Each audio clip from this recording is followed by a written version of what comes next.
Welcome back to the show, everybody. This is the Upper Tier Podcast. It's Thursday Tier Talk. We have a great show planned for you. We have a Premier League preview. We have a Champions League review.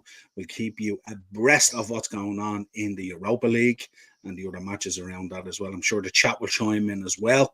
Joining me, as always, my host on the Thursday Tier Talk, the Dazzler himself. Darren, how are you, my friend? Good evening, brother. How are you? Not too bad. We're both wearing hoodies. Did you know? The sign of the times. Are you wearing nylon? I'm wearing Nike. This is my Undertaker nylon. Oh, very good.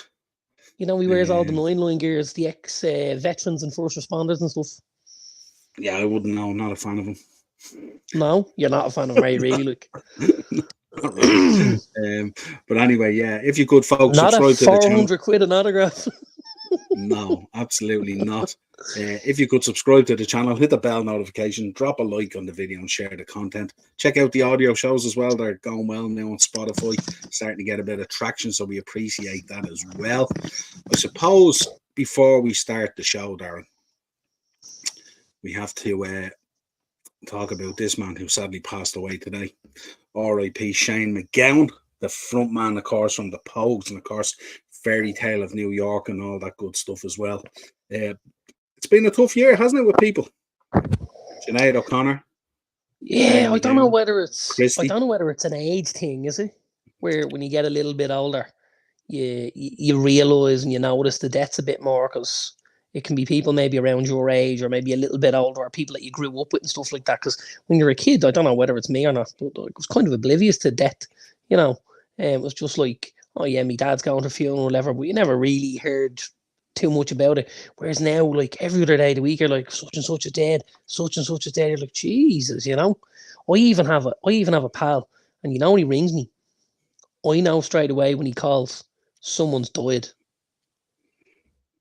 He's like the local Undertaker. Without the wedge. He's like RIP.ie News Weekly or something like that kind of thing. Yeah. As soon as the phone rings and you see that name, the first thing is, oh God, I hope it's not someone I like. Yeah. Or someone that you really know. Yeah. You know, that kind of thing, the other side of it as well. Yeah. But yeah, it's been a tough year, hasn't it, music wise for Ireland. I mean, obviously losing Shane, losing Christie from Aslan, obviously losing Sinead O'Connor as well. Three huge figures in the world of Irish music and stuff like that, you know. Three huge characters, really, weren't they? Yeah, absolutely. So, R.I.P. to Shane MacGowan. I seen an article there the other day where he came out of hospital. He had been in hospital. He hadn't been too well, and people were assuming that he had made a recovery and he was looking better and stuff like that. But clearly, they obviously brought him home to pass away at home, which is he's been in a pretty poor condition for a number of years. My sister, one of my sisters, is a taxi driver, and she knows Shane quite well, because she used to drop him here, there, and everywhere. He'd ring and say Sam, and she was his go-to kind of taxi driver for a while, you know. And she'd bring him down to the bank, and she'd drop him here, and she'd wait from places and stuff like that. So, he's been on the decline for a number of years, I think, and it's obviously come to a very sad end. Yeah, absolutely. And it was like we've seen him in pretty poor condition on a number of occasions, and he's kind of come back. You know what I mean? It kind of nearly reminded me today. I was thinking Shane MacGowan passed away. It's kind of how I felt. Remember when we found out that Tupac had been shot, and he'd been shot so many times and survived. We didn't think he was going to pass away, and it kind of felt like that. I think I'm too young for the Tupac one, pal. You maybe you are, but you know what I'm talking about. Anyway, listen. I know, looking back at it now, I obviously know the events and stuff like that, but I think at the time it was probably a little bit. Yeah, so there you go. So our thoughts and condolences and prayers and all that kind of good stuff goes out to Shane MacGowan's family today, and anyone affected by it, and the greater Irish and world music community and stuff like that. They have lost certainly another legend of music has gone. So very, very sad. The Pogues were just unbelievable, you know. So and certainly lived the lifestyle as well, and fair play to them. So there we go. So let's get into the show tonight. We'll go through the chat first of all, just to bring you up to speed. It's 3-0 to Liverpool. Diaz on 12 with a bullet header in the centre. Gakpo with a tidy finish, nice build-up goal from the team, and Salah with a penalty just put it in there in 50. We don't watch alongs now, yeah.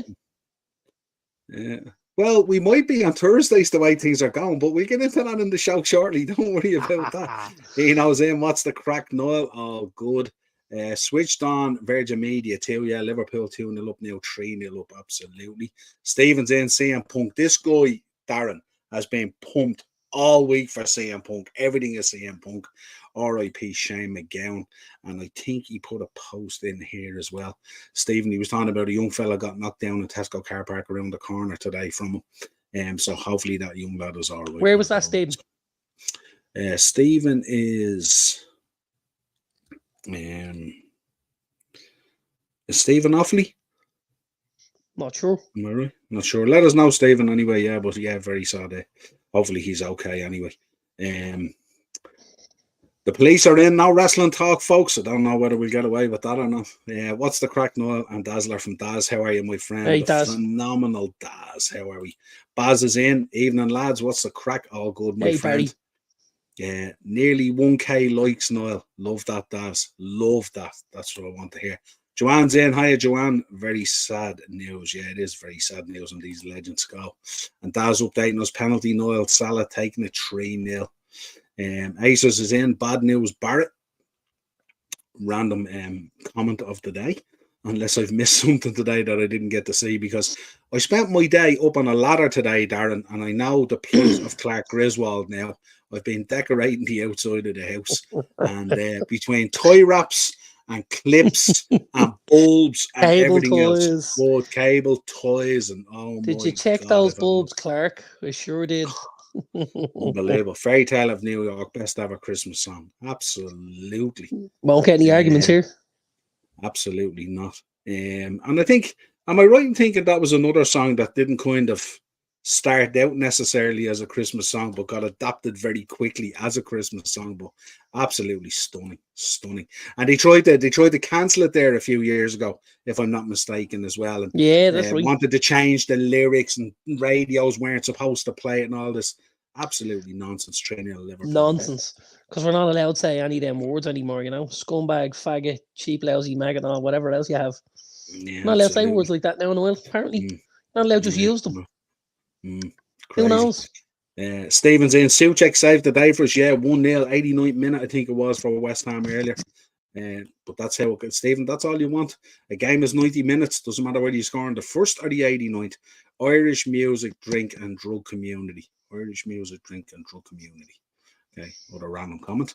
We'll piece these together, Just don't worry. I was going to say, yeah, is he putting any sentences together, or is it just random words and jumbled up words? Yeah, this sounds like the boss is walking by and he's having to start and stop and post. Liverpool, part of my Super 6. You're Super 6, part of my Super 1. Shared out, Joanne, you're an absolute dream. Thank you for that. Yep, awfully, yeah, I knew it was awfully, Stephen. There you go. Dean Sullivan died too from Brookside. Oh, no way. Jeez, we're losing some amount now, aren't we? Bad news, Brown. I don't know. Are these all? Am I supposed to read into these a bit more? Bad news, Brown, and stuff like that, and all. Yeah, I'm not too sure where I'm supposed to go with this. Not too sure. Before we get into the Premier League, anyway, let's start. Let's reflect on the last two nights. You may or may not want to. Do we have to? Well, we don't have to, but I think we should. Do we have to? I think we should. Do we have to? I'll tell you a funny one. Well, not there's anything funny about 3-3 in Galatasaray, especially being 2-0 and 3-1 up. But Rosanna texted me when I was in work on Wednesday night, and she says, "Is the United game on telly or something?" She says, "Brody's gone mental here looking for it." And I said, yeah. I left her a little voice note. I said, it's gonna be on 102, 103, or 105, yeah. So RTE, TV3, or Virgin, whichever one. So she found it anyway, and it was 1-0. And the next minute, United scored. It was 2-0 and whatever. I came home and I was a bit sunken and whatever. And she says, "Think you look bad?" And I see how bad the kid was when it went 3-3. She said he was none too pleased. That made You me know, gay, I have to be honest with you. I love when he gets into it, you know? yeah, that's what I was about to say. When they have a bit of passion about them, and especially at a Yeah, young yeah, age yeah, as yeah. well, you know you're kind of doing the right thing and stuff like that. Yeah. We're going to the Bayern game in 2 weeks. So obviously he knew this was looming, and I had said to him, "Oh, big game against Galatasaray." I said, "Because if we win, we'll be in the shake-up, you know, to get out of the group." Now, as the way things have fallen, we're still clinging on to coattails and just about in the shake-up. So it means there's something on the game that night, which I think is important when you're going to a game like that. That there's something on it, you can still just get something out of it, you know. But it was funny. I was thinking last night I had to go out and do some stuff with Lauren out in the cabin out back and stuff like that. So I didn't get to follow the Bayern Copenhagen game. Yes, But I'd say the amount of Man United fans last night that were Bayern Munich fans must have been absolutely absolutely. madness. And Well, that you was were some draw for Copenhagen as well, 0-0. absolutely. You were hoping, you know, I was hoping for 2 or 3 nil Bayern. Get them 15 points, get them through to the next round by topping the group, and obviously help us with the goal difference against Copenhagen. But not to be. Copenhagen have put in some great performances. I mean, we're the only team to actually beat them at home, and that was with the help of Onana's penalty save.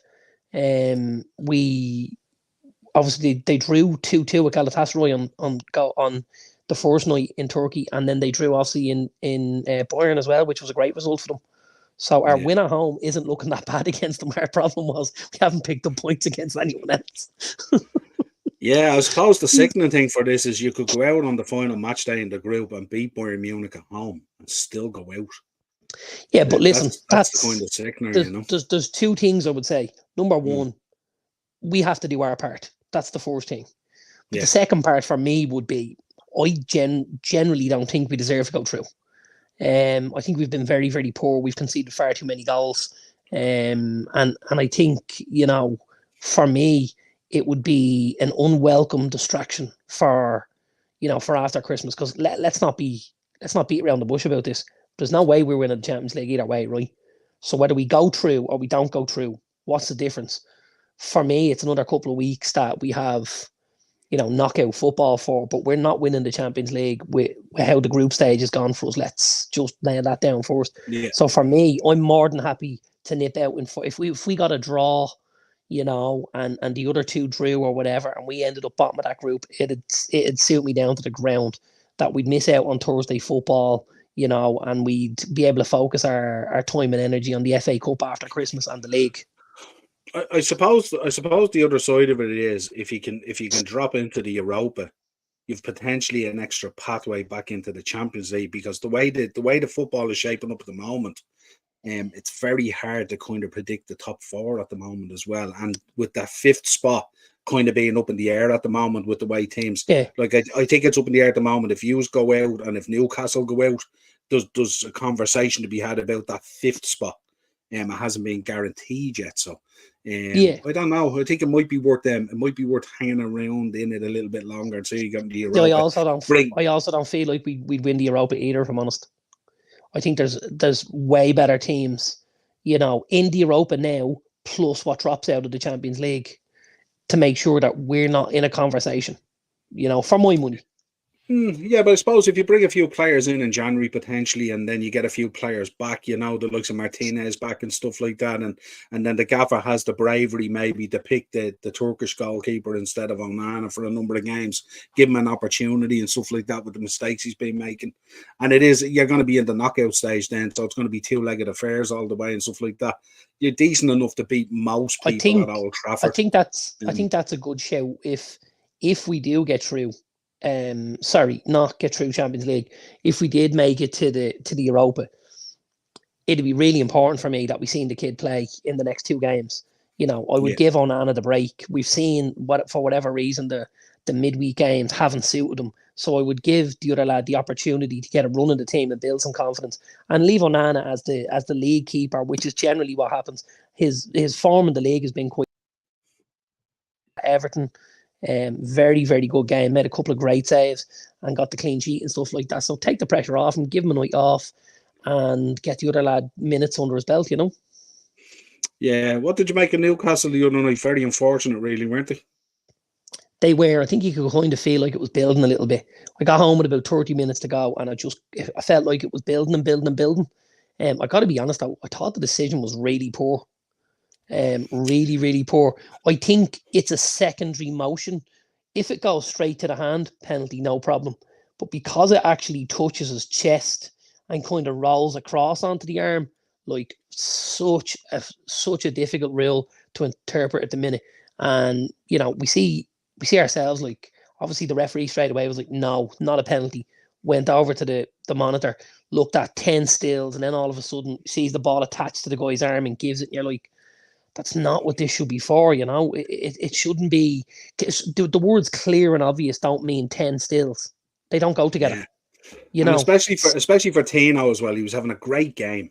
He was having a great game. He's an absolute baller. Yeah. He was man of the match the night Newcastle got through at Old Trafford, the Carabao. And I think he might have even been as well against City. And he is just phenomenal. He's been brilliant. He's been brilliant since he came back in. Since he came back off that layoff and all. He's been excellent. Yeah, absolutely. Yeah. So the lawyer for him. City come back after being 2-0 down. People were going, here we go. Leipzig going to get the result. And then City just turn on the afterburners. Doku comes in, goes absolutely bananas on a mad one. So no surprise there. Arsenal on a good one as well, 6-0 as well. Kai Havertz getting on the sheet again as well. So starting to find maybe their rhythm at this stage, Arsenal. Yeah, it's a good result for Arsenal, especially, after the away game in Lens, which they lost. So they're trucking along nicely here. I got to say, I think the signing of Doku was a really, really good signing for City. Obviously, they'd lost somebody like a Riyad Mahrez, who was quite direct, likes to try and get the ball out of his feet and get past somebody and use it very quickly. And I think Doku's the same. He's creating chance upon chance upon chance. He's very direct. He's not necessarily in the mold of a Jack Grealish or a Phil Foden, but he's very, very direct, and he gives that kind of a nice balance on the opposite side. And I've got to say, I didn't necessarily look at him and think that's a guy Pep Guardiola would like, but he's doing a fabulous job with him, and Doku is a very talented young man. Yeah, absolutely. I tell you what I took from the United game last night. Forget about the draw and stuff like that. But if there was ever an advertisement to bring in that semi-automated offside into VAR in the Premier League last night, that call on, I think it was the Icardi goal, was it? Where they flashed it up, and within 5 seconds they had the decision. There was no messing around with lines. And I was thinking, if that was in the Premier League, they'd be drawing lines all sorts of way, trying to figure it out and all. And that goal probably would have stood. But last night with that semi-automated rule and the way they went straight in there, within 5 seconds they had a decision. It was brilliant. I didn't see it. I was in work, so I didn't see it, and I still haven't seen it so far. But I'll take your word for it. I'll tell you how quick it was. It was so quick I thought it didn't even go to VAR. I was saying, how come? I said to Ben, how come they haven't gone to VAR? And the next thing it flashed up and it just showed like that kind of shoulder area or something. He was offside, but now I'm talking about less than an inch. And they picked it up within 5 seconds. Done. Move on. Play the game. And it was like if there was ever an advertising. But looking forward now to the last round of games and this and see how it goes and stuff like that. But it's going to be very interesting in the Champions League this season, that's for sure. Let's take some comments first. Stephen's in. Did you see the trailer for the new Kerry Von Erich movie we did, The Iron Claw? Yeah, absolutely. That Von Erich one, that's going to be class. And I tell you, it looks the business, and they've done some job on it as well. Eno's in. Tradition to play the song Christmas Fairy Tales. Oh, yeah, absolutely.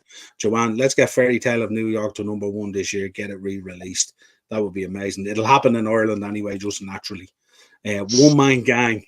I don't know. What am I supposed to? Am I supposed to read into this, or what am I supposed to do? I don't know. I'm getting these like most of United do not want Thursday garbage football.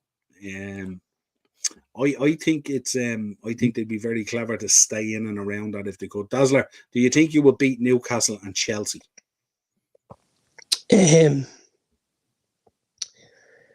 Sorry, I'm not sure. I think Newcastle obviously will have left an awful lot out there during the week. I think it's the last gasp kind of result that hits you in the guts a little bit, isn't it? So, and I know they've got quite a few injuries as well. Yeah. And it's not necessarily that I'm not as fearful as I usually would be going there. I think we could get something out of it. Listen, Newcastle can turn up on the night. Suppose Ten Hag's going to have a little bit. He's going to have a little bit of revenge in his sights after the Carabao Cup exit and stuff like that. So I wouldn't be surprised to see United put in a good performance and maybe get something out of it. Yeah, it'd be interesting.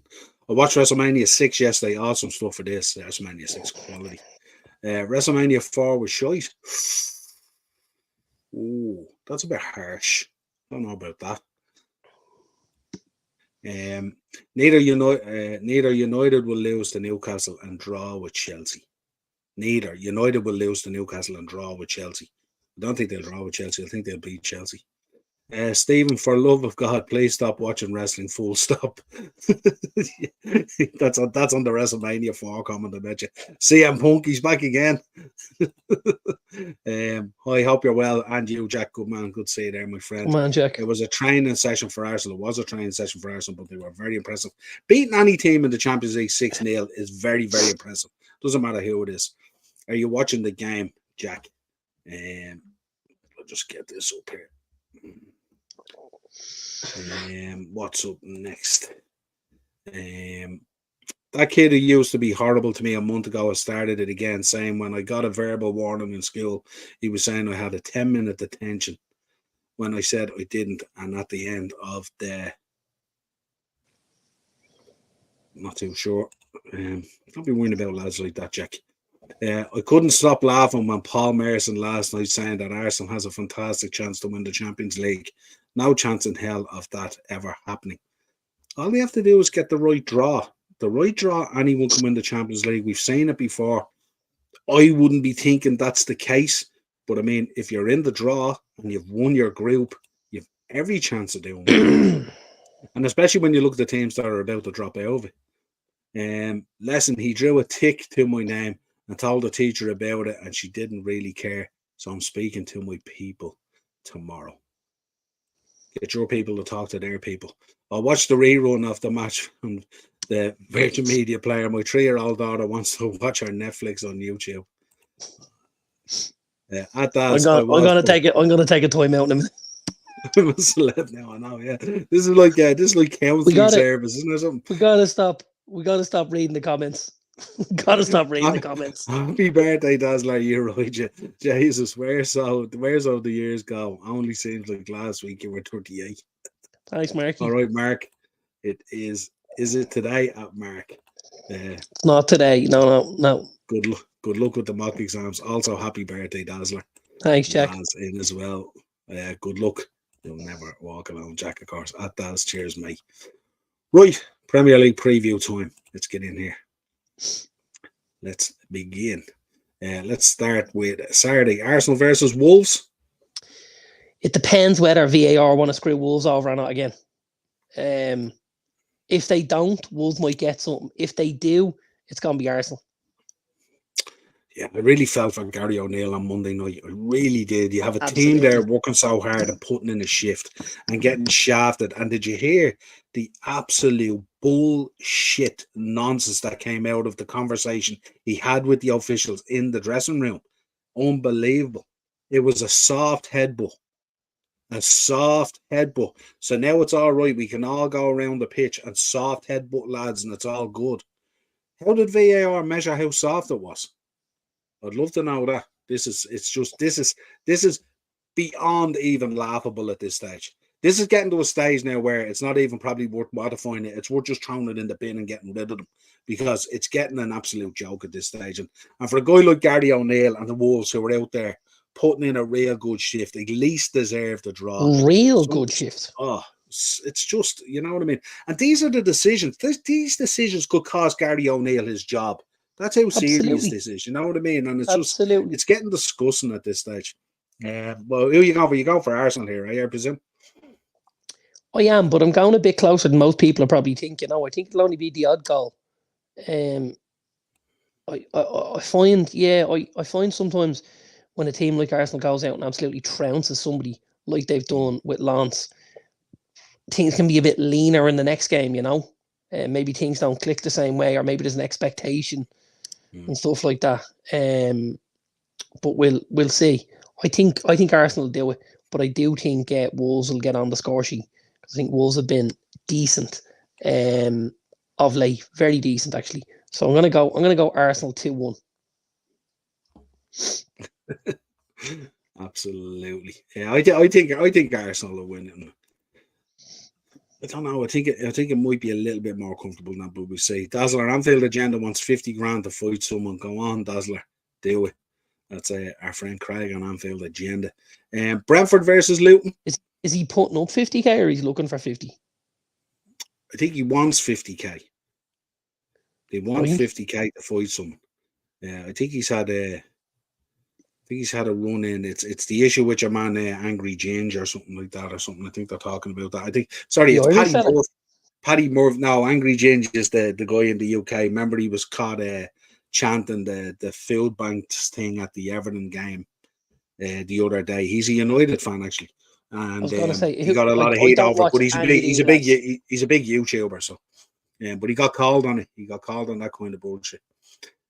So yeah, Brentford Luton. Another guy who can't catch a break, Thomas Frank. Yeah, but also, you know, I gotta say, Luton really upped their game in the last few weeks. You know, we were talking about them as being cut adrift and maybe coming in with a record low points total and stuff like that. Luton are starting to pick up points here and there. Really impressed with them, if I'm honest. I think Brentford's biggest issue is kind of getting on the score sheet. You know, really, really tough they're finding it very, very tough without Ivan Toney. Luton playing some good football. I think Luton might get something out of this, strangely enough. I wouldn't be surprised at all to see Luton get a 1-1 draw here. I looked at Brentford there the other day. Am I right in saying that are they playing a little bit? Maybe it's a lack of confidence, something like that. But are they playing just a tad bit negative kind of football? Are they kind of like just a little bit more conservative in the way they've normally played, and it seems a bit weird to them or something? I think the issue is everybody gets the ball and looks for that focal point up front, and it's not there. And I think get it off your chest. We do more podcasts on that, Nils. And I think it's just that. I think there's a lack of confidence, you know, when you look up front and your talisman is there and, you know, you can play the ball into the channel, he'll run it down, he'll create something. I just think it's not happening for them at the minute. Like, if I'm a Brentford player and I'm used to looking up and seeing Ivan Toney making runs down the channel, and all of a sudden now I'm looking up and seeing Neil Maupay, like, that's a stretch. The boy he's a shadow of Ivan Toney, really, really is, like. And Brentford find it very, very tough. I think confidence, as you said, is key. But I think Luton will take something out of this. I think he'll 1-1. Fair enough. Burnley versus Sheffield United. Sheffield United, the most mouth-watering tie of the weekend. The most, yeah. Obviously, Bournemouth put Sheffield United to the sword last weekend. Thought Bournemouth put in a great performance, 3-0 away from home. Really, really top performance. Burnley getting on the board with a win last weekend was huge for them as well, you know, at home. Really huge. I actually think Burnley will keep this rolling now.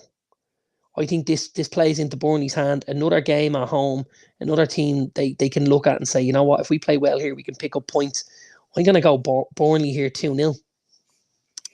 Were Burnley not beaten last weekend by West Ham? 2-1. Late goal. Maybe I stopped watching early, did I? Yeah, maybe I'm wrong. No, I thought West Ham bet them last weekend 2-1. Maybe I'm wrong now because I thought you're not. Stephen you're right. Look, I have it here. Am I right? Yeah, you're right. Yeah. Because Morris was on to me after the game asking me about the Vincent Company Invergrade and how Darren would be feeling now and all that kind of thing and all. So I knew. West Ham bet them 2-0 or 2-1, wasn't it? Late goal. It was 1-0 for a long stage. Yeah. Yeah, they scored two. I think they scored two. Did they score 2 goals in between 80 and 90 or something like that? Oh, sorry, the winner came in the 94th, didn't it? I think, if I'm right. That's obviously where I checked out. Yeah, absolutely. I was on my holidays at Dazzler, that stage. Dazzler, pigs and blankets or Yorkshire puddings? You can only have one for your Xmas dinner. Which are you picking? Yorkshire puddings. Yorkshire puddings. You couldn't have pigs and blankets for your Christmas dinner. Jesus. No, Grim, no. innit? Yeah. Henry is doing the game. Nice. Like that. Go Well on, done, Henry. Check out his channel. Joanne's going 1-0 Burnley against Sheffield United. Sounds about right. Acers, Vincent Company P45 game. Nah, I think Burnley win it. I think Burnley win it. Yeah, I think Burnley will win that one. Dazzler, grow the hair and get a beard going. You'll definitely be phenomenal. Should see his pay like. We did beat Burnley, yeah, that's right, Stephen. I remember we were talking about it 2-1 West Ham, yeah. Nottingham Forest 2 against Everton. Nottingham Forest versus Everton. Everton were, a lot better than maybe the results said last weekend at United. I know obviously it was one of our better performances, second half especially, and getting 3 goals and a clean sheet was huge for us. But I didn't think Everton were that bad, especially at periods of the first half. Like, they were well in it. Just really, really need to start converting chances. Couldn't finish. Just couldn't finish. It makes life so difficult. Yeah, I still think going to Forest though was tough for a lot of people. Still think going to Forest, going to that City ground is a tough place to go. I think I'm going to go for goals here. I'm going to go 2-2 draw between Forest and Everton. Interesting. Joanne, have you tried Walker's Christmas pudding crisps? I haven't, thank God. No, I don't think. See, that's interesting. But see, a lot of the stuff they get over in the UK, we know when we travel over the matches and stuff, a lot of that stuff never comes over here. Never comes over here. Well, at one stage we were only going to the UK to get white Twixes, right? White Twixes, white Snickers, and there was another one. What was the other one? Can't remember, but there was a few of them. Yeah, and couple of them. Yeah. Actually, the orange Kit Kats, and then they eventually found them over. Oh, we're getting excited now. We'll have to do a podcast on it. No, but we haven't tried them. But Joanne, let us know. I wouldn't be a big fan of Christmas pudding anyway. Funny enough. Well, I think Henry blocked me from his chat for speaking about Liverpool. He's covering the Liverpool game, isn't he? Jack's having a really bad day, pal. Yeah, Henry's blocked him from the chat. He got in trouble in school earlier on for putting a tick on a page or something. Like, Jack, Jesus, pal. And the mock exams are about to start. Jack, you poor man. Poor bloke, huh? Eno wants you to start the podcast by throwing the hood back AJ Styles style. There you go. Right, yeah. Next week, Eno. Newcastle will destroy United 3 or 4-0. Can't Newcastle wait to be here next Thursday to show him up.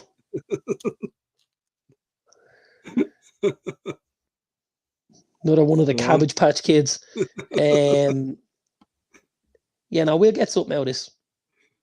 I'm confident. Yeah, I think draw. Low, high score? 1-1. Yeah, I got to be honest. I suppose taking positives from the last couple of games, we started to open up a little bit in front of goal, which is great. Really, really, really important because we found it so difficult to score goals. All of a sudden, we've got 6 in 2 games, since the internationals. Great, really, really great. If we just don't cough up one of them goals midweek, things look so much better. And I don't think you can allow individual errors to cloud how things have looked a little bit better at times. So I'm happy enough with how we're moseying along, let's say, under the radar, so to speak. I think we'll get something in Newcastle at the weekend. I think we'll get a draw over. Yeah, interesting. Interesting to see what changes he makes as well. Bournemouth versus Villa. Yeah, this has Aston Villa written all over it, doesn't it, really, for me? A great win last weekend at Spurs. Really, really great win away from home. That had been their Achilles heel, was those away performances. But, I mean, Villa looking like a serious contender for top 4 at the minute. They really are. Unai Emery doing an unbelievable job in there. The boy, Ollie Watkins, he's got to be second in command for England, hasn't he? He's got to be that second choice striker, right? Ollie Watkins behind Harry Kane. And then, you pack the flanks with, your Sakas and your Rashfords and your Fodens and your Grealishes and stuff like that. And there's an awful lot of talent. Your Jude Bellingham then in midfield. Not an awful lot of talent in that England squad, but Ollie Watkins for me is definitely one that should be there all the time. I think Villa will beat Bournemouth, and I think we'll see Ollie in the score sheet, and I'm going to go Aston Villa 3-1. Yeah, that's an interesting one from Aces there. Isaac will bully Fridge, Fraser, Maguire. I don't know about that. Since Maguire's been back in the team the last 4 or 5 weeks, there hasn't been too many people bullying him, in fairness. There hasn't. The one thing I will say about Isaac is he generally likes to play from the left-hand side. Now, Newcastle's left will be our right, and that's Aaron Wan-Bissaka, and I'll back him against anybody because I really like the kid. Got to be honest, I'm a big fan of his. Do you know what I noticed about him last night as well? I know you didn't see a lot of the game, but actually he was very good going forward. Really, really good going forward. Okay. Which I was quite shocked at. His delivery into the box last night was excellent as well. And which is very unlike him, because I've spoken numerous times about how much I like him defensively, but offensively he offers you nothing. Now, if he can start going both ways, all of a sudden, you've got something there that you can grab onto. I think the addition of Luke Shaw on the other side has balanced things out very well for us, even though we're missing, you're probably talking Varane and Martinez being your 2 first-choice centre-backs, even though you're missing them, with Wan-Bissaka and Shaw either side, it kind of steadies the ship a little bit. And Maguire, to be fair, has been very, very good. He has over the last number of weeks, Bournemouth versus Villa? Yeah, I'm going 3-1 Villa. Yeah. Interesting, that one. I think that might be a draw. I think Villa on the road haven't been great. I thought Bournemouth last week were exceptional against Sheffield United, and being at home, difficult place to go. I think that could be a draw. I think Villa just have too much quality for them. Just too much. And I think the fact that Bournemouth are home, they'll probably try and come out and play with the football and not play into Villa's hands. There's a lot of space in behind. The boy Diaby, the boy Leon Bailey, Ollie Watkins and stuff like that. I think they'll do it. I think Villa. I suppose the difference, I mean, they were very good against Spurs and stuff like that, but I think very good. And we know that they're talking more. But they haven't been brilliant on the road. It's been their home form has been exceptional. No, they haven't. But we know that Tottenham Hotspur Stadium is not an easy place to go. So getting the win there, it kind of puts a rubber stamp on Villa going forward for me, I have to be honest with you. Maguire is Samsung microwave and the flip Samsung phone. I don't know. I've nothing to complain about Maguire in the last month. Listen, we've slaughtered him on this show. I'll be on Henry's podcast in a few weeks, lads. Great person. Absolutely. He was on there the other day as well. So Daz is in 2-1 Elanga, 1 for Gibbs White, 1 for Dominic Calvert-Lewin. Interesting. 1 for Elanga, 1 for Gibbs White, and 1 for Dominic Calvert-Lewin. That'd be interesting for us. Chelsea 2, Brighton 2. What are you going with the Chelsea Brighton? Yeah, I think we'll see goals, all right. I think that's a good shout from Joanne. Brighton, another good result tonight, obviously in Europe. But I think it won't be as easy going to the bridge. Chelsea have started to look like a much better side over recent weeks. Last weekend, obviously apart, but I think they've. Oh no, hang on, they got a win last weekend, didn't they? I'm mixing up results with the week before. Having a bit of a moment here. No. Sterling scored the goal. Remember, yes, it was a long week. Yeah. Sterling scored the free kick, and then Newcastle came back and trounced them. That's exactly what happened. Yeah. So no, I don't think that'll happen. I think Chelsea will put up a much better effort this week. I think Pochettino will be in their ear after last weekend. I think you'll probably see a couple of changes, and I think Brighton again after playing Thursday night football might be a little bit tired. Heading to Chelsea won't be easy. I'm going to go Chelsea here. I'm going to go Chelsea 2-1. Yeah, it was interesting the other day after the game. Poch came out and it was kind of an early warning for me. When your manager is coming out throwing his players under the bus. Now, I know they kind of capitulated against Newcastle and stuff like that, but it's very early days to be going down that road, is it? And we've known in the past with Chelsea, that doesn't always motivate the way that you would like. Normally leads doesn't necessarily go the way at a lot of clubs, if I'm honest, Yeah, but I think as well in a situation like Chelsea as well, where you're seeing the Reece James situation and stuff like that and all, which is weird for me. And Mbappe on his debut for Liverpool makes a 3 for Liverpool. What an instruction to the fans! August 24. living in dream world if we think Mbappe is going to Liverpool. Need to stop that. Newcastle 2, Man United 2. That's what Eno's going for. Liverpool 5 or 6-0. What are you going for here? Liverpool versus Fulham. Don't think we ever do that. Fulham aren't that easy. No. Listen, Fulham have been below par, let's say, this season, but I think at times they can be a frustrating team to play against. Listen, I'll go Liverpool, but I think it'll just be the odd one maybe. So I'll go 3-1 Liverpool. Liverpool 12-0. Stop that. That's one of those ones where we go out and we end up, as Joanne says, they're drawn 2-2 or something like that. Yeah, when you think that's the way it's going to be. Daz is in. He's going for a 2-0 to Villa. Watkins with the 2 goals. Not a bad show. Lavia still hasn't made his debut for Chelsea. I wouldn't call him a clown. He's injured. Not a lot you can do about that if you're injured. He's only back from injury, I think, the last couple of weeks, isn't he? Can't be that much of a clown as well. We wanted him. He's out for the season. Now, by the way, he's going to struggle to get into that Chelsea midfield either way for me, if I'm honest. Because, when I look at it, it's probably one of the parts of the team that I like. I really like the boy Enzo Fernandez. Obviously, you've got Caicedo there. And then Conor Gallagher's done a pretty good job kind of getting on the...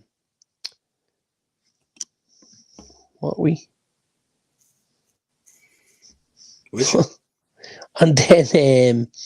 is that a bong next to you, mate? Where? I don't know. I can't see it. What's he talking about? I'm looking around the place going, what the hell is this? He might have another camera on you. He can have as many cameras as he wants. He ain't seen a bong here. No, unless you can see wrestling figures like it's... Yeah. So I've lost me trying to talk again. I don't know where I'm going here. Oh, Enzo Fernandez. You were talking about Chelsea Caicedo and Gallagher. Like, where does Lavia even get into that team for me right now? I know the boy Leslie Chukwuezu or whatever his name is this week. He's started to kind of tiptoe himself into the game as Caicedo hasn't been available or whatever, and has done all right for me. But like Enzo's nailed on week to week, and a fit Caicedo is as well. And that really only leaves one spot, and you're not going to play Lavia in there because all of a sudden then you've got 3 very defensive-minded midfielders. I think he likes Gallagher to kind of press from the front and be able to join in and stuff, a la a Frank Lampard type player. You know what I mean?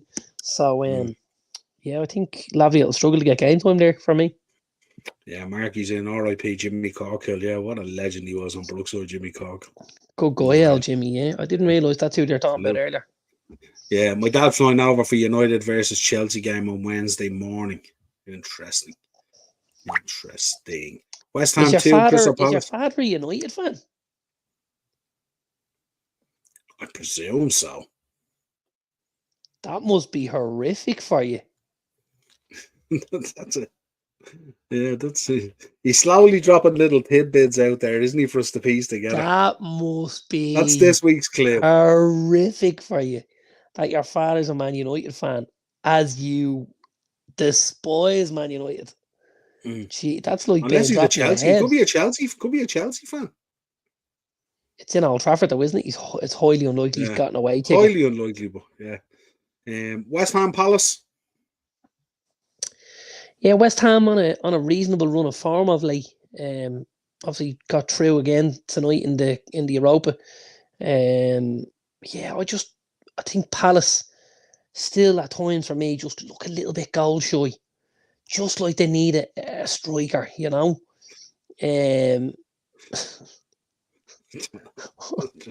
just calm down 3 days. What's going on here? That's just going for a 1-1. Jackson. Yeah, and I think West Ham will do this. I think West Ham 2-1. I think they've just got a little more firepower than Palace do. Obviously, the boy Kudos and Jared Bowman and guys like that. There's just a little more in them, isn't there? Paqueta. Yeah. Yes, unfortunately for my sins, that must make fun on Super Sundays and stuff like that and all, yeah. Jesus. Liverpool 3, Fulham 2 from Eno. And Daz is in. Liverpool 4-0 against Fulham. Big win. I'd be very happy with that if that happens. Man City versus Spurs. Interesting. Bentancur gone now for 3 months with ligament damage. They're not having much luck. I don't see this being a good day at the office for Spurs at all. I gotta say, I think this could be the point where maybe people look and say, "Is this the wheels coming off at Spurs?" I think City could absolutely smash them this weekend, and I'm actually going to go City 4-0. Wow, interesting. Yeah, it's and then that's going to be 4 losses on the bounce. Yes. And they've a couple of tough games coming up as well. Who's up after that? Haven't they got West Ham?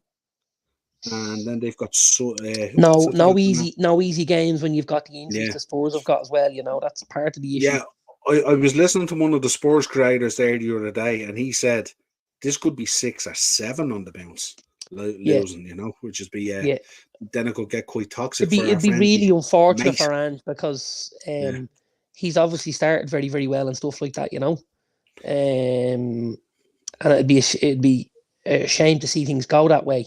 You know, you were looking at them top of the league and flying only a couple of weeks ago, and then all of a sudden a couple of injuries and suspensions, and you know the wheels have come off completely. It's going to be difficult to see where he can halt this run. You know. Yeah, absolutely. Liverpool game is almost finished. It's 4-0. Cody Gakpo's after grabbing the fourth on 90+2. 4 minutes of injury time there at 5. So yeah, 4-0 to Liverpool, cruising through as we would expect in the Europa League. Joanna's gone Man City 5-0 against Spurs. Jimmy Corkle, such a legend from Eno. City are away to Villa next Wednesday. It's going to be interesting, isn't it? We've got a double game week in fancy football.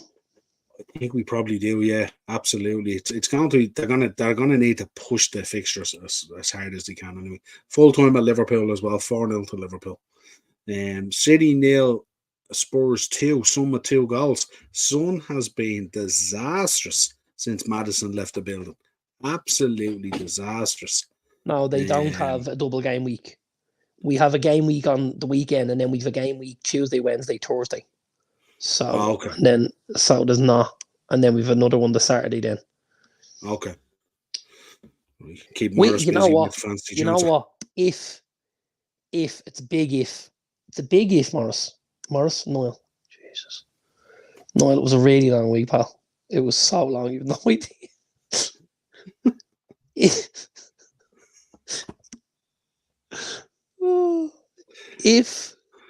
If we could beat Newcastle, if somehow we could beat Newcastle, we've then got a couple of nice home games, home to Chelsea and home to Bournemouth, where you could pick up a couple of points and try and claw yourselves back into the Champions League race. That'd be phenomenal, if I'm honest.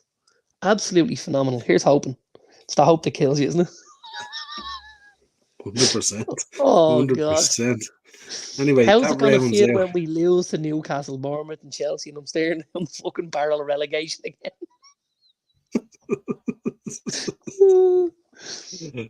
Oh, God. As a great man who used to produce content once said, it would be time to go. I wouldn't rule out a draw against City. They haven't been all that great this season. They don't have to be great to beat that Spurs team. That Spurs team at the moment is horrific. And they will play directly at the Man City. Show up. They could City will just show up and beat them. Yeah, they'll toy with them like they did with Leipzig. Yeah, Spurs at the moment are playing 4 at the back and 6 up front and no one in midfield at the moment. So like, what are they going to produce? It's crazy. I can't say that. I would be genuinely shocked. Oh my God, the Christmas pudding crisps are nice. There you go, Joanne. I do remember. I don't know whether you remember this, Niall. Don't have it. Oh, it's not me, is it? No. It's I don't know if you remember this. Do you remember the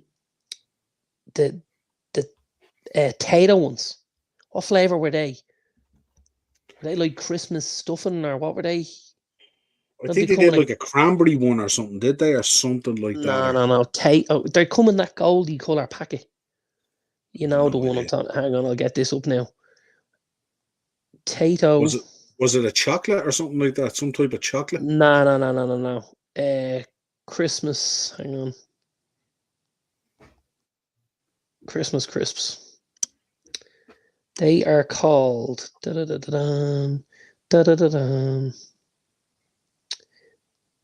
turkey and stuffing. Yeah. They're in the No gold. thanks. They were They're terrible. amazing. Just to let you know, Aston Villa have won 2-1 full time at Aston Villa. Villa after picking up a 2-1 win there. Right, let's get into some news and let's talk about this IFAB news release. Do we know who got the goals in the Villa game? I can tell you now if you want. Oh, it was our boy Moussa Diaby. And then Moreno. There you go. Nice. And they gave Ollie Watkins the night off. Leggy. Yeah. Very good. Clever. Getting them ready for the weekend. Clever. I like it. What did you make of this stuff that they're reviewing at the moment? They're talking about sim bins. They're talking about allowing VAR to decide more plays, which to me sounds scary. Only captains allowed to talk to refs. How's that going to work? I don't know. Temporary suspensions during games. This is the sim bins. Clarify the handball rule. I would have thought the rule is pretty clarified at the moment. It's just the people in charge don't know how to interpret the rule, to be honest. And put an end to time wasting. Thought that was already on the cards. Seemed to vanish there after the first few games. I like lots of it.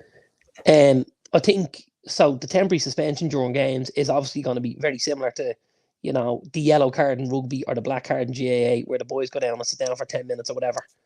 And it takes the sting out of it. As you've seen with players, it can be, the adrenaline that gets them going and stuff like that, and almost enables them to make these silly decisions and do things like that. So sometimes a little 10-minute sit down can put manners on you, so to speak, and help the game to find its rhythm and its tempo again, and it also gives an advantage to a team for a set period of time, which means that team is going to try and go and play a little bit harder and a little bit faster for those 10 minutes, knowing the other guy is coming back on, and you need to try and hammer home that advantage. I like the temporary suspensions during the games. I got to be honest. I love the idea of captains only allowed to talk to the referee, like in rugby. I think it's a phenomenal rule. I think it works very, very well in rugby, and I think football could learn a thing or two for it. I think to allow VAR to decide more plays is a shocking idea, because we haven't learned how to use it properly first. So I don't think you can give them more decisions to make if it's such a shit show at the moment. The handball rule absolutely needs to be clarified. I don't agree with you. I don't think the rule is very clear at all. I think we're seeing one rule, or I think we're seeing, handballs being given for something, then not been given for the same thing, given for something else, not been given for that. I think that the handball rule needs to change. I think if the ball hits your hand inside the 18-yard box, it's not to do with intent now. It has to just be given as a penalty. And that's very unfortunate. And you're going to see people trying to kick the ball at people's hands. But unless the rule is clarified, it's a nightmare. I think the rule at the moment for me is very clear. When we see handballs week in, week out, me and you, we chat a lot on WhatsApp about football, including our group on WhatsApp and stuff like that. And we're pretty good at judging it when we see it and stuff like that. And yet the decision goes the other way. It was very clear the other night that Livramento one was certainly not a penalty. Now, people will argue that maybe PSG didn't get two before it, that they may or should have. But that's not why they shouldn't get a penalty. That's not the reason you get a penalty for. Absolutely. But what I'm saying is, it evens itself out. We're not having that anymore. Or we're trying to get away from that. But what I would say is, it's still too subjective for me. It's still. But the rule, if you look at the rule the other night, if you go on to UEFA have the rule there to say that if it touches a part of your body and then comes onto your arm and stuff like that, in a similar motion, if you like, at that close proximity and all that kind of stuff, that is not a handball and should be ruled as not a penalty. And they came out after it saying that it shouldn't have been a penalty, yet it's given. So they know the rules. These guys have studied the rules. We know the rules. Everyone and their sister in that stadium and watching that match knew that shouldn't have been a penalty. Yeah, but the problem is it's subjective. And as I said to you earlier, there's 10 views of the ball attached to the kid's arm. So all of a sudden the ref goes, well, then it must be a penalty. If I've got these 10 stills that show me, with the ball attached. He's not looking at context. He's not looking at maybe the ball moving up from the chest to the arm. It has to be simplified.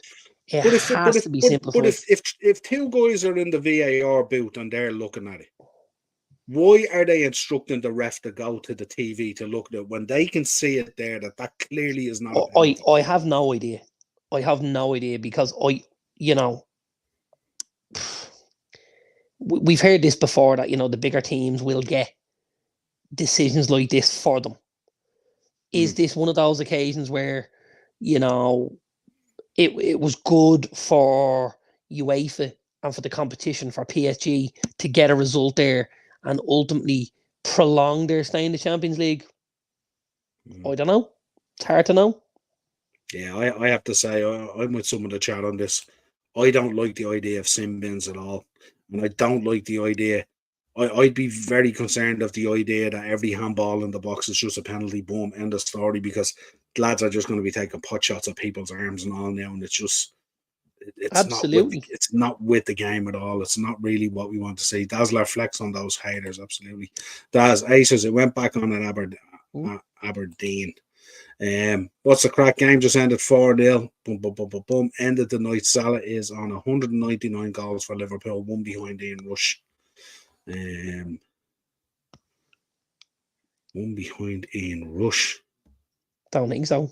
Rush got 250 something or 280 something. Yeah, he's not one behind. Maybe in Anfield or something. Maybe in Europe or maybe in Anfield or something like that. But certainly not in totals. He's down. No, definitely not. They're making football way too complicated nowadays. Football is a simple game that doesn't need many changes, in my opinion. I agree, Keith. To a point, I think it has evolved and has become a little bit more complex. But I think what happens is in the way that football has become so professional and presented and analysed and all that kind of stuff, I think just officiating and referees haven't had that same investment or knowledge or whatever that's needed and has lagged behind and is trying to play catch up. And also VAR coming in as well. I think officials have used it as basically a wall to hide behind, basically, so don't like it. Henry, good stream you did. Also, have you blocked Jack? Henry, unblock me from your channel, please, boss. There you go. He might have put you just on a temporary. Might have put you on the naughty step for a temporary 20 minutes or something like that. Hold on, I've noticed ball touches a player's elbow and it's seen as a handball. That's correct. If a ball does touch a player's elbow, it's seen as a handball. Anywhere on the arm is seen as a handball, not just the hand. Thanks, Daz. Right. Just wanted to get your thoughts on that. Information coming out today. What did you make on this City? Apparently there's a day revealed. It's going to come around, I think, next summer. They're talking about was when it'll all begin. They're talking about potentially not having a verdict, and that's if everything goes on time to 2025. I heard Simon Jordan talking about it today on TalkSport. He said it could be 2030 before we actually have a ruling on this, potentially, with all the challenges that may come with this. Yeah, I didn't see too much of it. It's been a long week, but I didn't see anything on it. But to think that we're talking about possibly 2030 for an end to this saga is just crazy, just absolutely crazy. Really is. What do you reckon they're waiting for a lot of stuff to come out from a lot of clubs? And then what they're going to do is they're just going to go, this is an absolute shit show, and just call an amnesty on everything from a particular date and move forward. Do you think that's what they're waiting on? No, I don't think so. Because the issue is going to be then, why would you punish a club like Everton if that was the case? You drag that along as well, and not punish them if there was going to be some sort of amnesty for all these issues. Well, I think the problem with the Everton one is because it was because Everton had worked with the Premier League and stuff like that and opened their doors to them, given them all the information, and it was one single breach. It was very obvious. It's not 115 charges and all that kind of stuff. Yeah, but I think it was very clear cut. Now, listen, I know where you're coming from, but we'll come back to City. I'd say it's highly, highly unlikely that happened. Now, I have to be honest with you. Yeah, it'll be interesting to see how it all progresses. But some big hitters dealing with it and stuff like that, and plenty of clout to delay it and stuff like that. And what did you make of this? More information coming out today about Everton. They're at risk of further point deductions because the accounts have just gone in, I think, for 22, I think it is. And apparently Everton have used the same theories, if you like, in these accounts as they did in the other accounts that breached the financial fair play. And the talk is if they've used the same thing in these accounts as well, they could be in for another points deduction. You surely couldn't. That's like double jeopardy now. Surely you couldn't do that.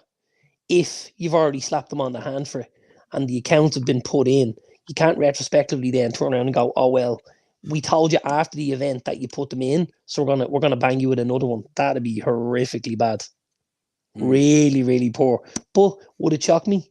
No. Why? Because the Premier League's a full joke. Yeah, I mean, it would be seen as another breach, wouldn't it? So it would be seen as another breach, and it would have to be dealt with. Now, is it fair? No. Yeah. No, because I mean, like, if somebody's looked at a set of figures and they've surmised certain things based on those figures, you know, as you say, that the formula they've used the theory behind it is wrong. If the theory is incorrect, the answer is going to be incorrect, right? But you can only hammer them once for the theory being incorrect. You can't hammer them a second time, especially if the message hasn't been given before they put those accounts in. Do you know what I mean? So in that case, they should have done them together. Yeah. You're saying basically they should have waited. 100%. And just yeah, but I suppose. But I mean, they could have asked Everton, and Everton could have said, "Well, actually, we use the same set of theories for next season's." You know. Well, you see, we don't know. Maybe they had that conversation, because the talk coming out as well is the Premier League had a number of conversations with Everton on the original one, saying, "Listen, be careful what you're doing here. This is kind of unacceptable," and stuff like that. And the talk is Everton kind of pushed ahead with it. You know what I mean? So I don't know. It's just a weird one, but it'd be a nasty slap if they got a second one. You know, that'd be a real kicker. Dazzler, what do you think of Michael Oliver? What about him? I don't know. Maybe is he reffing your game at the weekend? I'm not too sure. On various Saturday. Sure. The officiating goes out on a Thursday, doesn't it? They announce. It might be. It's a bit early, I thought, but let's see here. Info. St James's Park. Referee is Rob Jones. Rob Jones, okay. So it's Michael Oliver in general. I don't think he's great. I don't think he's great, ref. I don't have any time for any referee right now. I think there's so many of them are subpar. I think it's scandalous. Absolutely scandalous. Jack, penguin bars or bourbons underneath the chocolate outside, or the undercover. Tony Bellew's birthday. Tony Bellew in I'm a Celeb. I haven't watched any of it. Hillary was asking me who's Tony Bellew. She was quite enamored by Tony, was she? She wasn't enamored by him, but she just asked me who he was. Like, because you know, this is kind of weird. You get I'm a Celeb, and some people sometimes slip through, and they may or not be a celeb, as in celeb. Like Tony Bellew's, he's, you know, sports, boxing, all that kind of stuff. No, but it wouldn't be in Hillary's circle of viewing, let's say. No. I'm sure she knew who Nella Rose was, though. She didn't. Right. She didn't either. She knows now, though. We should all hop on the podcast and sing happy birthday to Daz. Who agrees? Noel, drop the link. No. That'll be a hard no. That would definitely be a hard no. So that was kind of Everton, which was kind of tough talk and stuff like that, and all. So we'll see what happens. What did you make of the latest FIFA rankings? Anything in there surprise you around like that? Argentina 1, France 2, England 3, Belgium 4, Brazil 5. That's probably the lowest ranked Brazil have been in a long time. It's pretty close. It's pretty close to being right for me, isn't it? Yeah, it's not far off, but just when you see Brazil down, I think Argentina, France, and England are the 3 best teams in the world. 100%. Yeah. I genuinely do, and I know that probably hurts a lot of people, especially Irish people, because we like to begrudge the English and stuff like that. But not for me. I support an English team, so I've no issue with the English national team. And I think, they're really in the mix for a World Cup or for a European Championship. Really are in the mix, I have to be honest with you. Yeah, I think they're a phenomenal squad, and they've some players really playing at the height of their powers, Yeah. I thought the things that stuck out to me really were Brazil in 5th, Spain and Italy in 8th and 9th, and Germany not even in the top 10. Yeah. Shows that kind of dynamic shift in international football at the moment. Yeah, but I was going to say there's a lot of that. And when I say there's a lot of that, like you look at even Albania qualifying through, top of that group from in the Euros and stuff like that. They're gonna play at their first Euros ever, which is huge for them and huge for their country and stuff like that. So it's changing times in international football. It's the worldwide game now, and you're seeing players appear from all sorts of nations we never thought would have, a very prominent international football team, and all of a sudden now you've got 2 or 3 players there that are playing at big clubs and stuff like that. So it's great for the game, if I'm honest. Yeah, I think England and 3. The boys are concerned about England and 3. I think England and 3 is pretty spot on. Do you? Absolutely. Yeah, Absolutely. Well, 100%. England that batter Belgium and Brazil and Netherlands. Yeah. So yeah, they're Absolutely. England for me, I have to be honest. Look at Saka, Rashford, Kane, Watkins, Tony, Wilson, Bellingham, Rice, Gallagher, Grealish, Foden, Trent, Trippier, Walker, Shaw, Chilwell, Reece James, Trent, Jesus Christ, Jordan Henderson, Trent. Jordan Henderson is a donkey. He should never ever be capped for England again. He is an absolute 120% donkey, of the highest order. Thought you would have a lot of respect for a man who took the bag. We have to make sure people understand what we're talking about when we say he took the bag. He took the bag of cash. That's they know at this stage. They should know at this stage from us. Will we pick out a few bets? Hello, go ahead. Darkness, my old friend. I'll start, will I? It's been a long time since I haven't done a bet for Beat the Bookie, but this week is that time. I picked out 3 anyway. I did 2 goal scorer ones. So Can I have one for yours? the Saturday and one for the Sunday. You can indeed. Well, I mean, let me know your thoughts. I'll have the Saturday goal scorer, thanks. The only bit of homework I give you every week, and you can't even pull 3 bets together. What kind of week have you had? Oh, don't ask. Right, I did a result and both the score, and I did a treble, and it's worth 35 to 1. Result and bout to score treble from one. Which day? I think it's a mixture. It might be actually. It could be all Saturday actually. Could be all Saturday. So I started out with Arsenal versus Wolves. Arsenal and bout to score. I think that's a nice bet. Yep. Yeah. I did Brentford versus Luton. Brentford and bout to score. Okay. Little stretchy for me. Brentford. They need the spring back. And I did Newcastle versus Man United, and I did Newcastle and both to score. Down with that sort of thing. Down with sort of thing. Well, that treble gives you 35 to 1. So I did then my Saturday goal scorer, as far as I know. So in Brentford versus Luton, you know who I did. In Wemel. Yep, spot on. Newcastle versus United. Anthony Gordon. Alexander Isaac. Bournemouth versus Aston Villa. Ollie Watkins. Correct. And I did Forest versus Everton. Seeking your round this out. Comes out at about 55 to 1, by the way. Yeah, go on, Gibbs. Spot on. Great show. He's over 3 to 1 to be anytime goal scorer. I think that's I love the boy Gibbs. I got to be honest with you. I think at times his biggest problem is there's not enough quality around him. I think if he managed to get into a team a little bit higher up the league and there was a little bit more quality, I think you'd really see this kid kick on. I got to be honest with you. Yeah. This one is worth 56 to 1. This one, and again, another 4-time goal scorer. And started out with Bournemouth versus Aston Villa. Ollie Watkins again. Ollie Watkins. Liverpool versus Fulham. The Egyptian King, Mohamed Salah. No, I went with Darwin Núñez. Man City versus Tottenham. I went with a man who's doing everything bar just scoring. Jeremy Doku. Spot on. And I went with Chelsea versus Brighton. And it wasn't a Chelsea player. And I'm Irish. Then you went with Evan Ferguson. Correct. Just to let you know, Evan Ferguson as well to score any time on his own is just shy of 3 to 1. Which is tidy, I think. Yeah. Tidy. So there you go. That's 56 to 1. The other one's 55 to 1. They're the 3 bets I did.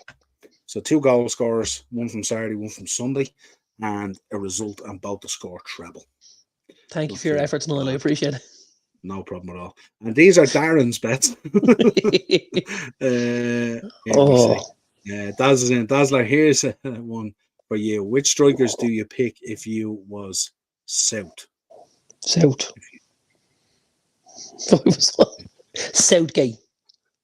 If I was Southgate. Oh, yeah. Well, it depends how many I'm taking, but for me, I'd probably take Kane, Watkins, and Tony. That's who I bring. If I try to take, now that's obviously not counting the guys that play wide, or your Sakas and your Rashfords and your Bowens and your Grealish and Fodens and stuff like that,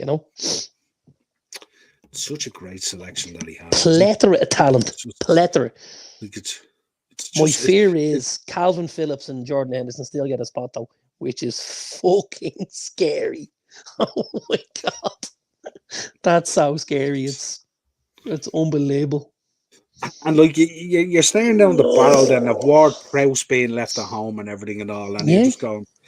And I mean, like, is Ward-Prowse not ideal for the likes of a tournament football where you might need a late goal? You can bring a guy on. He can create. He can put balls on a sixpence. It could be a corner kick, a free kick.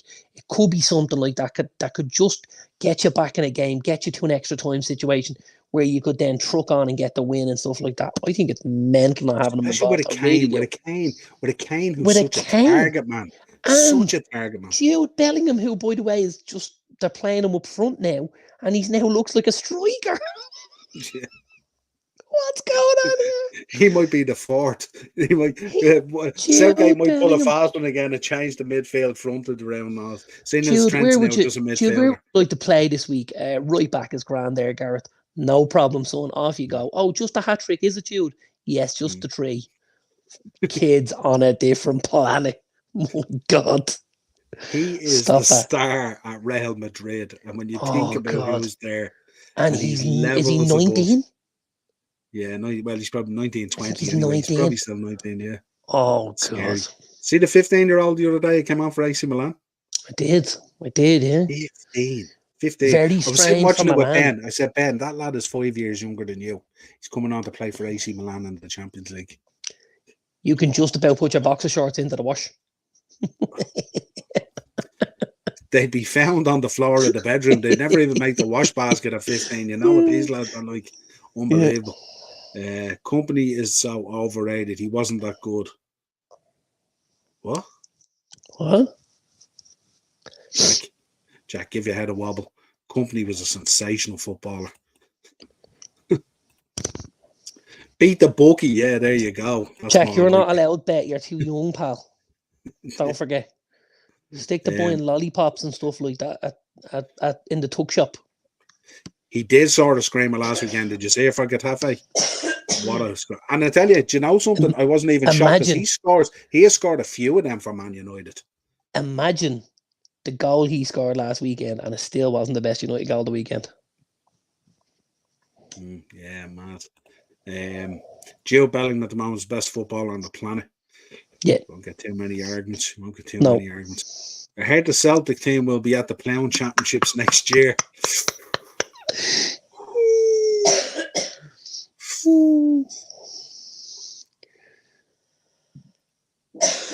now, careful.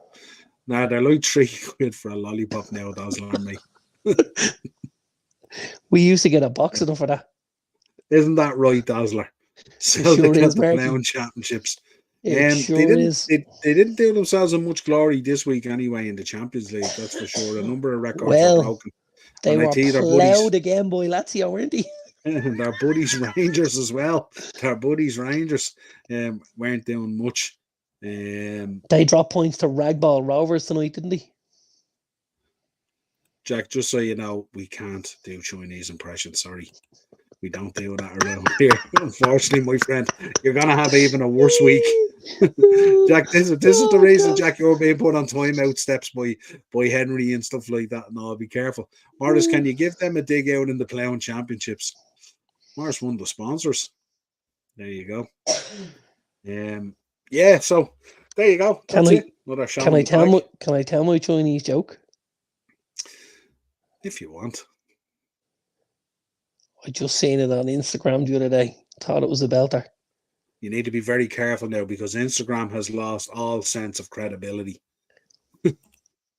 Need to get this right now.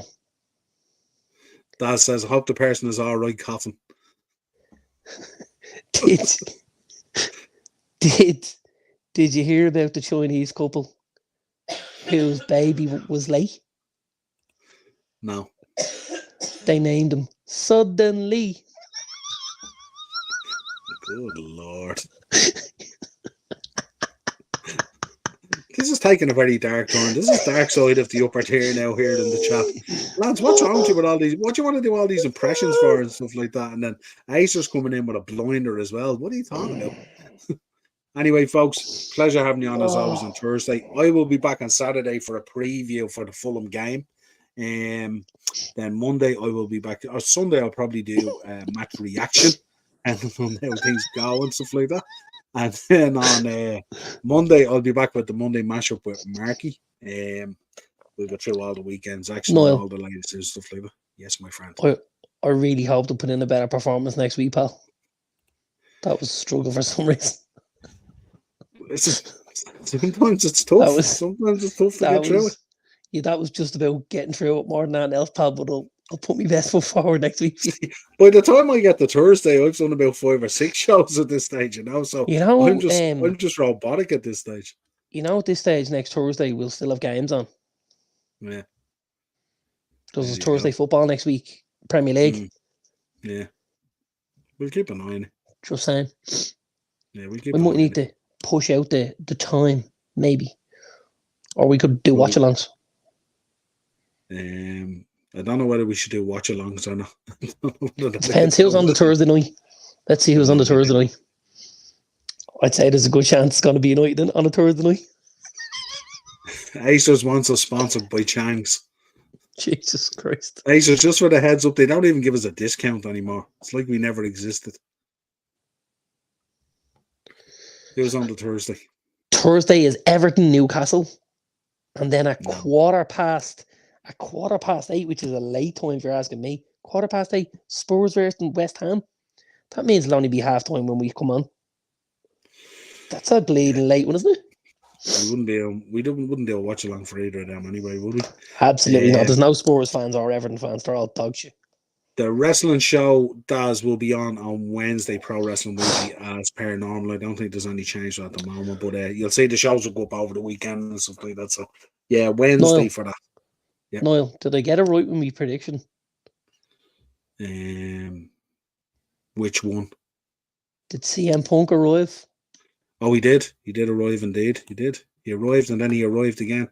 Stop it, my mice just happened to be Asian. Exactly.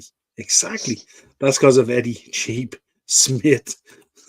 The Sicers knows a lot. Anyone feeling like chicken chow mein? Good Lord. Right, folks. Right. We're out here. Good Thanks to talk. for all the likes, subscribes, all that kind of stuff. Check out the audio shows on Spotify. I will be back with you on Saturday for a preview for the Fulham game. If anyone wants to give me their thoughts on that and join me some stage on Saturday, it'll probably be in the afternoon. I am on decorating on Saturday. The tree and all has to be got and go up and all. Most of the outside is done at this stage. But until next time, folks, enjoy the weekend, enjoy the football, and we'll be back with you again real soon. Cheers, Darren. See you, pal.